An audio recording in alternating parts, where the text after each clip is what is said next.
کہ آج کا دن خلیفہ اول حضرت ابوبکر صدیق رضی اللہ تعالیٰ عنہ کے عرس کا ہے۔ آج ان کی ولادت کی تاریخ ہے۔ آج ہم لوگ خانقاہ میں بیٹھ کر کے خلیفہ اول حضرت ابوبکر صدیق رضی اللہ تعالیٰ عنہ کا ذکر کر رہے ہیں اور ان کی یاد کر رہے ہیں، اور کس طریقے سے بت توڑا۔ آپ کے والد ایمان نہیں لائے، خلیفہ اول حضرت ابوبکر صدیق رضی اللہ تعالیٰ عنہ بھی ایمان نہیں لائے، بچپنے کا حال ہے۔ آپ کے والد نے ارشاد فرمایا، آپ کے والد نے کہا کہ چلو تم کو ہم اپنے خدا کے پاس لے چلیں گے۔ ہاتھ پکڑا اور بتخانے لے گئے۔ بتخانے پہنچنے کے بعد خلیفہ اول ارشاد فرماتے ہیں کہ یہ کون ہے؟ کہا یہ ہمارے خدا ہے۔ کہا اگر یہ آپ کے خدا ہیں تو جو میں مانگوں گا وہ آپ یہ مجھ کو دیں گے؟ کہا ہم کو دیں گے۔ تو کہا مجھ کو بھوک لگی ہے، مجھے کھانا چاہیے، مجھ کو پیاس لگی ہے، پانی چاہیے، اور اگر مجھ کو کھانا اور پانی نہیں ملا تو میں ابھی یہ بت توڑ دوں۔ والد نے بڑے غصے کی نگاہوں سے اپنے بیٹے کی طرف دیکھا اور دیکھ کر کے خلیفہ اول ارشاد فرماتے ہیں کہ اے بت، میرے باپ مجھ کو خدا کہتے ہیں اور مجھے بھوک لگی ہے، مجھ کو کھانا چاہیے، اگر تو خدا ہے تو مجھ کو کھانا دے۔ میں پیاسا ہوں، اگر تو خدا ہے تو مجھ کو پانی دے دے۔ تھوڑی دیر انتظار کرنے کے بعد نہ کھانا ملا نہ پانی ملا۔ خلیفہ اول حضرت ابوبکر صدیق رضی اللہ تعالیٰ عنہ نے ایک پتھر اٹھایا اور اس کو بت پر دے مارا۔ بت پہ پتھر مارنا تھا کہ بت گرا اور چکنا چور ہو گیا۔ آپ کے والد کو بڑا غصہ آیا، کھینچ کے ایک جھاپڑ مارا اور کھینچتے ہوئے اپنے گھر کی طرف لے گئے۔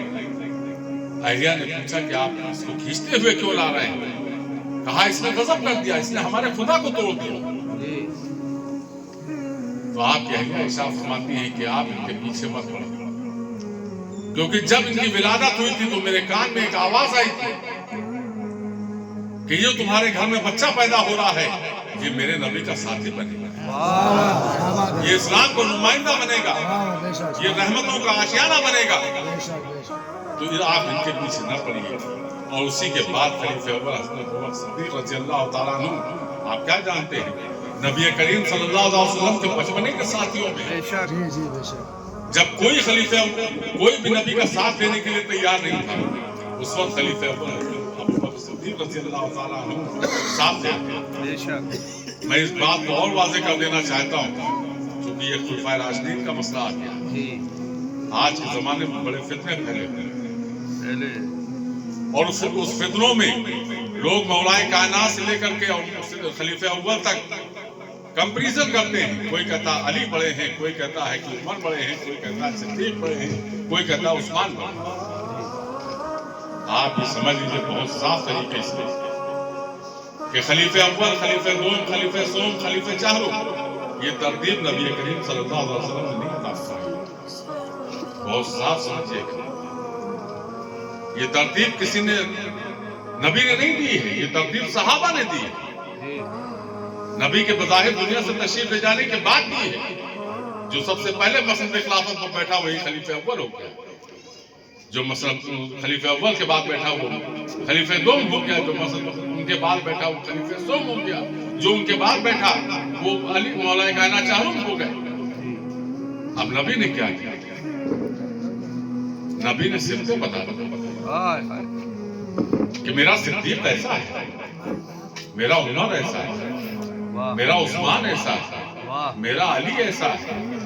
اب ان صفتوں کو اگر ہم دیکھتے ہیں تو ہمارا ایمان اس بات پر ہے کہ نبی نے جو فرما دیا اسی پر ہمارا ایمان ہے۔ اب نبی نے فرما دیا کہ میرا صدیق ایسا ہے، اور یہ کہہ کر کے فرمایا کہ میں نے دنیا میں جس نے مجھ پر احسان کیے میں نے سب کا احسان کیا، صرف دو لوگوں کا احسان میرا رب کا ہے۔ وہ دو لوگ کون ہیں؟ وہ دو لوگ خلیفہ اول حضرت ابوبکر صدیق رضی اللہ تعالیٰ عنہ ہیں، اور دوسری ذات حضرت خدیجہ کی، جن کے لیے میرے آقا ارشاد فرماتے ہیں کہ ان کا احسان میرا رب کا ہے۔ تو وہ خلیفہ اول حضرت ابوبکر صدیق رضی اللہ تعالیٰ عنہ کی ذات پاک ہے، تو جس کے لیے نبی نے جو فرما دیا وہی ہمارے لیے ایمان ہو گیا۔ ایمان میں ہمارے کہتا ہے کہ اول کا بھی وہی مقام ہے، دویم کا بھی وہی مقام ہے، سویم کا بھی وہی مقام ہے، اور چاروں کا بھی وہی مقام ہے۔ اس لیے کہ نبی کے فرمان پر ہمارا ایمان، تو ان سب چیزوں پہ قطعی پڑھنے کی ضرورت نہیں ہے۔ یہ فتنے ہیں اور فتنے بھی ہماری ہی جماعت سے اٹھتے ہیں، بہت صاف سمجھیے گا اس کو۔ بے شک۔ اور ان فتنوں سے ہم کو بچنا ہوگا۔ کچھ لوگ رافضیوں کی حمایت میں جا رہے ہیں، کچھ لوگ سنیوں کو ادھر سے ادھر کر رہے ہیں۔ ان سب چیزوں کی ضرورت نہیں ہے۔ جب ہم نے کہہ دیا کہ نبی کے فرمان پر ہمارا ایمان ہے تو اسی پر ہمارا ایمان ہے۔ بے شک۔ ہمیں کسی سے کوئی غرض نہیں۔ ہمارے نبی نے ارشاد فرما دیا کہ ہمارا صدیق ایسا ہے، تو جب نبی نے جس کی تعریف کرتی ہو تو ہم کو اس کی دوسری تعریف کی ضرورت نہیں۔ سبحان اللہ، سبحان اللہ۔ تو خلیفہ اول حضرت ابوبکر صدیق رضی اللہ تعالیٰ عنہ کی مصابت، چونکہ آج ذہن میں کچھ اور تھا لیکن دل چونکہ خلیفہ اول کا ہے تو بات انہیں کی، آج یوم عرس سے تو آج بات انہیں کی جاتی ہے۔ خلیفہ اول حضرت ابوبکر صدیق رضی اللہ تعالیٰ عنہ کا صرف مقام دیکھتے ہیں۔ مقام کیا ہے؟ نبی نے کیا مقام عطا فرمایا؟ نبی ارشاد فرماتے ہیں کہ لاؤ جس کے پاس جو ہو وہ بیت المال میں جمع کرو۔ سارے لوگ لے کر کے آ رہے ہیں اپنا مال سے کچھ، خلیفہ اول تشریف لا رہے ہیں، جسم پر کوئی اچھا کپڑا نہیں، کیا ہے؟ بورا۔ ارے آپ کیا بورا ہے؟ بورا جو چلتا ہے کاٹ بلی کہتے ہیں، تو جس میں کھجور باندھی جاتی ہے وہ آپ کا لباس تھا، بٹن کی جگہ پر کانٹے لگے ہوئے، اس سے آپ نے نبی نے دیکھا، مسکرا دیا، کہا صدیق یہ کون سا لباس پہن رکھا ہے؟